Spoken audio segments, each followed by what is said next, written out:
My name is Jia. I'm a nervous speaker, so just let's get that out there. I do work at the Brennan Center for Justice, and I do teach at Columbia. But today, it's a real opportunity because I'm presenting something that's personal and kind of long-winded and impractical.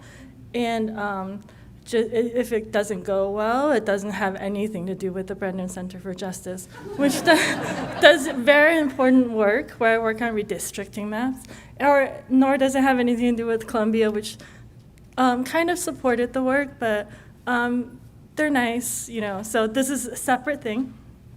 Okay. To set expectations right away, this is the outline of the talk. In 2017, I started making this map, and stopped that. And then in 2019, I restarted. And about 6 months, I restarted again.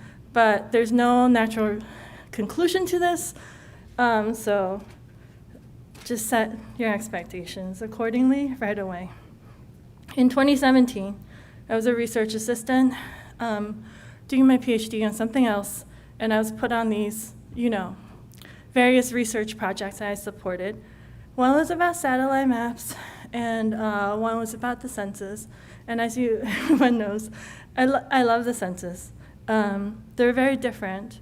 And on my own time, I was able to just, quickly download some samples of satellite images one from each census tract, about I think like 80,000 of them at the time, and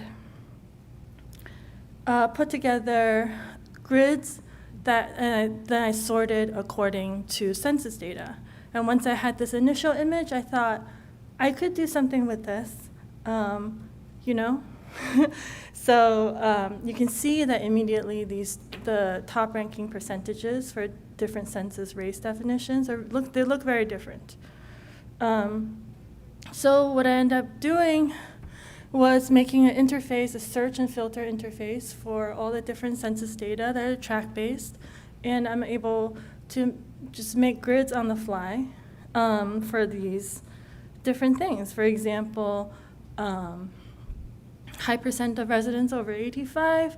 You see these kind of nice curved cul-de-sacs, how I imagine my grandparents to be living at the time. Think communities and things like that. And then, but if you add the percentile between two different factors, for example, that same percentage of residents over 85 with a high percentage of public assistance income, you get a different picture, right? So you're able to filter census data and sort them kind of visually and see what's going on. Highly impractical because it requires a lot of looking, it draws no conclusions, and also completely lacking in the fact that census tracts are various, but sometimes they're huge. I randomly sampled grids for practicality. For the size of the images I'm able to load and download, and the data availability. That went nowhere. It was, just a lot of research goes nowhere. But in 2019, I found myself sitting next to a person at my postdoc who had a really interesting set of data. And this was a person that was contributed to the Open Path project. Has anyone heard of the Open Path project? It's been decommissioned for a long time, so and it was small, but it was an open source data collection project that was completely secure, that allowed people who downloaded the app to track their own locations, and then developers or researchers to make applications to use their data. And it provided this middleman for small collections of personal movements and things like that. So what I had immediately was, a person, one of thousands, and their longitude, latitude, and timestamp data at my disposal due to this research collaboration. And here's the data I'm using. It spans over 3 years. It's one person, and it had over 20,000 records. Of course, I go back to my little census tract map. And this time I download the whole thing because I learned my lesson, maybe. And here are some samples. They're black and white because the colors were insane at the resolution I downloaded, and it just didn't look good on a slide. And this is what I found for a person, which is 9 census tracts represented more than half of their time. And this is what it looks like. I put those together by hand into a little island for this person. And this little island had 31,000 people. It was also essentially a giant college town. Because as you know, postdocs, we go from university to university. This is like academic life. Young, really poor, or pretty wealthy. We know which one we are. And there's more private health, just a giant college town. This demographic happened to describe the person that I got the data from. And then I went on to the next person, the next person. Those are people I don't know. But what pattern forms that the demographics of the places that they spend the most time in are fairly homogeneous. So they're not straying across a lot of things, a lot of demographics. So a lot more analysis could be done with this data. But unfortunately, when I got this data, the OpenPath, which was supported by New York Times R&D lab, decommissioned it.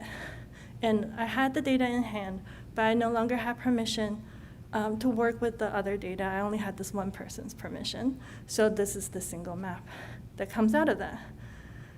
So then years go by. I just kind of forget about it until I thought I had some time on my hands. I'm not reading the script at all, and there were more things. I start over again. I guess it must have been like January, like a New Year's resolution map, and this is where we are today. I go back to the census, but this time I'm even more ambitious. I go with block groups instead of tracts. But because there's so many block groups, I can't just get them all like I did the tracts. Make some histograms to look at just basic census data, and I try to get the ones that are the tail end, right? Like that out of range special block groups according to these different categories in the census. And I stick with like 20 or 30 or so, and I think about what they should look like, and super excited by the prospect of all this. And I started like downloading them, and they look familiar. Like the over 65 was like a little bit like what I had the over 85 from like, I guess it was 8 years now. And I keep going, and it takes a long time. Like at night, I just let this computer burn through. But some are cut off at the edges because, but this is an impractical personal project. I say, let's push forward, let's keep going. And I end up with contact sheets of 100 block groups for each of the census categories, and there are a lot of these.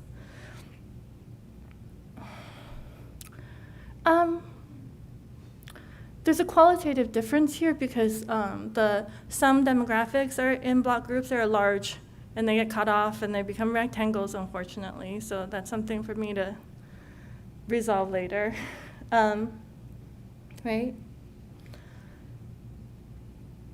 So then let's reconstruct this image, right? It looks worse than it did in 2017. It doesn't have the, all the elements are there, but it looks, it's not as compelling as that first initial image because of all the space and, the way I've done it. So then I immediately think, oh, I had that one guy who made the island, I made the island from. Let's do that again, right? But except now with 100 images, And this immediately becomes overwhelming by hand. So I go to Python, download a bunch of different packages, and this takes weeks. I try, fail, and it goes on. And I end up with something like this. I don't know, maybe 2 weeks ago, on the bottom row here. So lots of space, but starting to take a little bit more shape, right? And then we always like the over 65, over 85 crowd. There's just a lot of spaces. There's some overlaps. There are about 10 different settings. I, toggle on off. There's some post-processing where I run another script to wiggle the images to minimize the white space, with various levels of success and failure. And that's what I have. But then I thought, my nice laptop had Photoshop, which I hadn't used in years, but they have generative fill now. So I use Python to wiggle them really small. I cut off the overlaps and refill them into the gaps. So it's now like chopped up a little bit. And then the cracks, I just go and sit at night and click on them and generative fill them until they're filled. And then we got this image. And it's not great. But what I have in the image is a somewhat seamless landscape then that I can now roam like Cam Burns effect across infinitely and just loop, a pass through. And they are different, and they feel really different. And each group is like, there is something. And unfortunately, I ran out of time. But this is the beginning of the next phase of this project, which is now that I know that close up, they have these types of visual relationships that could be meaningful. I can start, because I preserve the geometry of the block groups, right? They're just crops. I can remap my GeoJSONs of roads, building footprints, amenities, schools, everything from the census back onto my tiles. I can now reconstruct these images I've done with the amenities intact so that when people are scrolling through the maps, they have more of a richer sense of what this experience is. So that's actually the whole thing, but I think I kind of talked about how I arrived at this, and maybe you're wondering why, because why, so what? Why are we doing this? Well, it's through the process, I think that since that first map, I saw that we were all visual, there were visual differences in the places we inhabited. I thought that there was some element of value of combining these so that people are reading these maps as islands that are homogeneous, unfortunately, and they're not real spaces, physical spaces, but they are real communities that have isolated themselves, and then I've just brought them all together in a way. So dataminding.studio is my URL of projects I've done, some steps and things like that. It's not a real studio. It's just the domain name was on sale when I did it, .studio. So thank you so much for listening to that.